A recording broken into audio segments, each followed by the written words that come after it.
हे मनुष्यों, जलती हुई पाप की अग्नि को देखकर भय न करो। गोविंद नाम रूप मेघों के जल बिंदुओं से इसका नाश हो जाएगा। पापों से छूटकर परमात्मा के परम पद को प्राप्त करने के लिए शास्त्रों में अनेक उपाय बतलाए गए हैं। दयामय महर्षियों ने दुखी जीवों के कल्याण के लिए वेदों के आधार पर अनेक प्रकार की ऐसी विधियां बतलाई हैं, जिनका यथाधिकार आचरण करने से जीव पाप मुक्त होकर सदा के लिए परमात्म सुख को प्राप्त कर सकता है। परंतु इस समय कलयुग है, जीवन की अवधि बहुत थोड़ी है। मनुष्यों की आयु भी प्रतिदिन घट रही है। भोगों की प्रबल लालसा ने प्रायः सभी को विवश और उन्मत्त बना रखा है। कामनाओं के अशेष कलंक से बुद्धि पर कालिमा छा गई है। सारे जगत में कुवासना में कुप्रवृत्तियों का तांडव का नृत्य हो रहा है। इन दोषों से भरे हुए कलयुग में एक महान गुण यह है कि केवल श्री कृष्ण के नाम कीर्तन से ही मनुष्य कर्म बंधन से मुक्त होकर परमात्मा को प्राप्त कर लेता है। सतयुग में ध्यान से, त्रेता में यज्ञों से और द्वापर में परिचर्या यानी कि सेवा से जो पद प्राप्त होता था, वही कलयुग में केवल श्री हरि नाम कीर्तन से प्राप्त होता है। इसलिए कलयुग की श्रेष्ठता यही है। इसीलिए 400 वर्ष पूर्व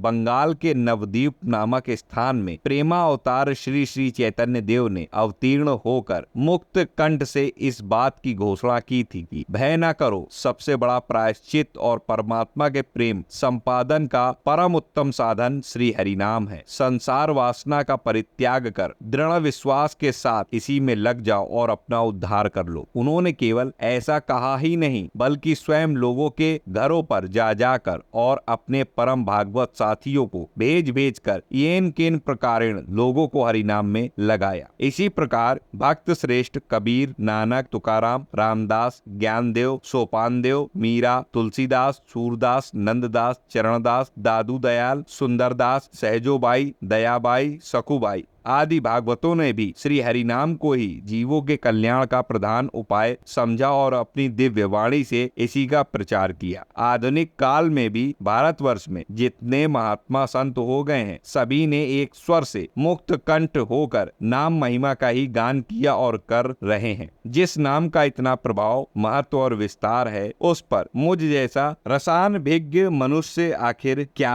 कह सकता है और क्या लिख सकता है। शास्त्रों में नाम महिमा के इतने अधिक प्रसंग हैं कि उनकी गणना करना भी बड़ा कठिन कार्य है। इतना होते हुए भी जगत के सब लोग नाम पर विश्वास क्यों नहीं करते? नाम का साधन तो कठिन भी नहीं प्रतीत होता। पूजा, होम, यज्ञ आदि में जितना अधिक प्रयास और सामग्रियों का संग्रह करना पड़ता है, इसमें वह सब कुछ भी नहीं करना पड़ता। तो भी सब लोग आखिर नाम परायण क्यों नहीं हो पाते, ये हम जानेंगे अगले वीडियो में। फिलहाल इस वीडियो में इतना ही कि श्री भगवान नाम की महिमा क्या है, ये पूज्य श्री हनुमान प्रसाद पोद्दार जी यानी कि भाई जी महाराज ने बताया। ये उनके ही वचन थे जो मैंने आपको बताए। आशा करता हूँ जानकारी आपको अच्छी लगी। वीडियो अच्छा लगा और लाइक करिए, चैनल पर नए सब्सक्राइब कर लीजिए, कमेंट में जय श्री हरि जरूर लिखिएगा। मिलता हूँ अगले वीडियो में नई जानकारी के साथ, तब तक राधा वल्लभ, श्री हित हरिवंश।